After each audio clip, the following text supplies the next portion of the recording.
Monogamy dating in Latin America. It's a Sunday and I'm shooting this video from my apartment right here in Asunción, Paraguay. And I was thinking about topics I can cover that I haven't covered so far. And I'm wearing a t-shirt today, as you can see. I'm not here to sell you anything. This is one brother talking to another. And I wanted to share some of my recent experiences dating in Paraguay. And I wanted to address some of the concerns you guys have about dating women. I know this is not an easy time to be dating women. The dating landscape is changing everywhere. And a lot of you guys want to find a long-term partner. As much as I want to find a long-term partner, you guys want to find one. It's one of the biggest motivating factors for North Americans looking to relocate to Latin America and where I am at, in Paraguay. But dating is not easy these days. It's not easy, man. It's not easy in Paraguay. It's not easy in America. But the good thing is that a lot of you guys are a catch in Latin America. And this doesn't just have to be Paraguay, Argentina, Panama, Paraguay, Mexico, maybe the Caribbean. And women want to be with you, so that's good. One of the issues I'm seeing, actually also from myself, not only people who I meet here, is that we want the relationship now and not in a month. And that's a problem. Good things take time. And the truth is that we don't want to spend the time to develop the friendship factor, which is so important to form a good relationship. And I've been looking at friends of mine who have been in relationships for a long time. They've been married for decades and it's working for them. And I sat back and asked myself, why is it working for them? Why is it not working for some other people I know? Why hasn't it worked for me? The answer I'm coming to is that we didn't spend the time to develop the friendship aspect of the relationship. Because that ultimately makes the difference when you have arguments. Because if you have arguments with a true best friend, you're gonna work things out, man. Yes, you're gonna get hurt.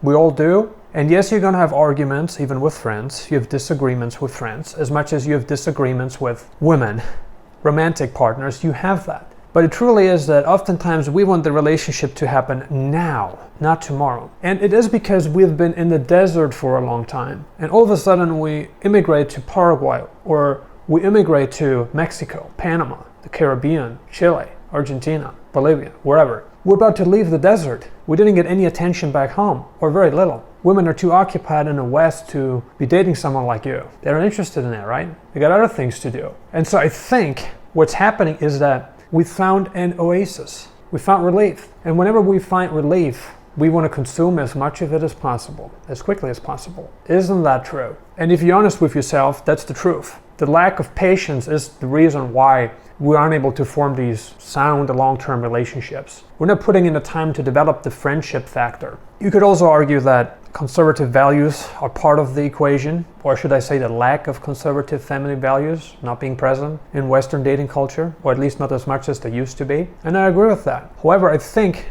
the foundation is the friendship factor. And you know how long it takes to develop a friendship? Months, sometimes years. I get it. You don't want to spend years to get to know a girl. That's a lot of time to invest. That's a lot to ask, actually. However, I think that if we can at least spend a few months to get to know a person so that we know what they're like during good times, bad times, and sure, you can run certain tests, and you should, and so should she run tests on you. But I think we have to spend the time to develop this friendship factor. And this is very comparable to friendships, right? Oftentimes we meet people who we believe could become good friends. And then what happens after maybe a few weeks or so? You run out of topics to talk about. Or maybe you're in need. You call them, they aren't available. Or maybe you just don't have much in common. And so the relationship never formed. Or maybe you have disagreements and you're not able to disagree respectfully. And so you ran up a huge argument that destroyed the possible friendship, right? Could be immaturity,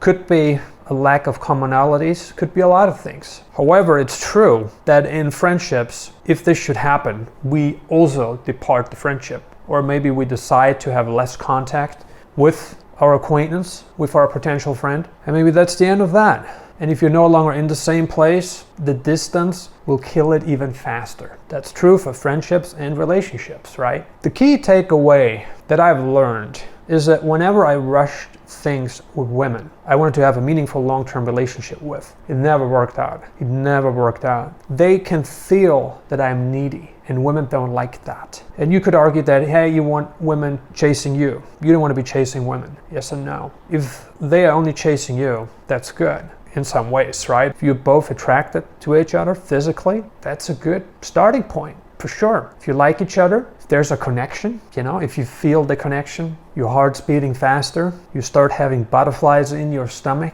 you can't stop thinking about her, you're fantasizing a lot of crazy, wild thoughts. These are good signs, my friend. Very good signs. However, from what I've seen is that women will respect you more if you don't come across as needy. However, that's not everything. From what I see now, because I've met a lot of women here, trust me, and I can immediately feel if there's a connection or not. And like most of the times, there's no connection for whatever reason. We have nothing in common. We're not attracted to each other physically. Maybe there's language barrier. There are some cultural differences that are difficult to overcome, and it didn't work out. But some women I met, the connection was instant, and you can feel that. There's a natural interest there. You're having a conversation. You're smiling a lot. You're loving her eyes. These are good signs. I think it's important that we minimize the amount of time that we spend with women who are not a good fit for us. This actually leads me to another point that I've spotted to hold true in a lot of instances, which is that oftentimes we pursue women, let's say in Latin America and Paraguay, we fantasize about dating these beautiful Latina women, and there are many beautiful women in Paraguay, in Panama, in many countries, in Argentina, Mexico, right? There are many beautiful women.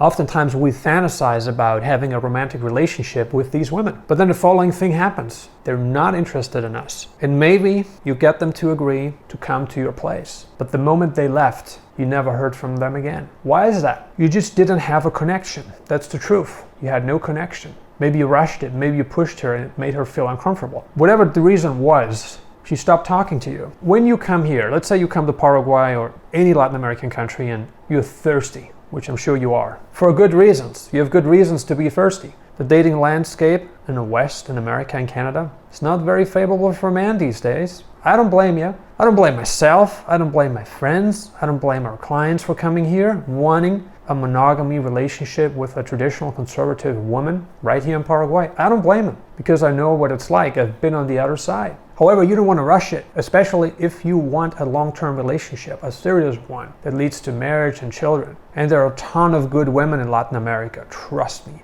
a ton. And they're dying to be with you. However, the right woman or the right woman for you, especially the one you have a connection with, and especially if she's conservative, you have to be patient. You have to be patient. And if she feels like you're not patient enough, it kind of indicates to her that you haven't been patient with other women either. And that kind of scares her away from you. And you don't want that. And this is difficult. A lot of you guys are successful. You're entrepreneurs. Maybe you made money with crypto. You have your own business, you're a trader, right? You make money from stock trading, and you're living abroad. You're living in a tropical country, in South America, in Central America, in the Caribbean. Beautiful places with beautiful women. And good things will come to you. Good people will come to you. Good women will come to you, but you have to give them the amount of time that it takes to know you. And likewise, this holds true for both sides. So please don't rush it. I honestly have missed a lot of good opportunities because of a lack of my patience on my side. I did. I missed a lot of good opportunities. I know that. I've done a video on one of the opportunities I missed when I was living in Malaysia. I think there was a very good opportunity. And I'm now seeing similar opportunities right here in Paraguay. And the question is, have I matured? Have I learned from my past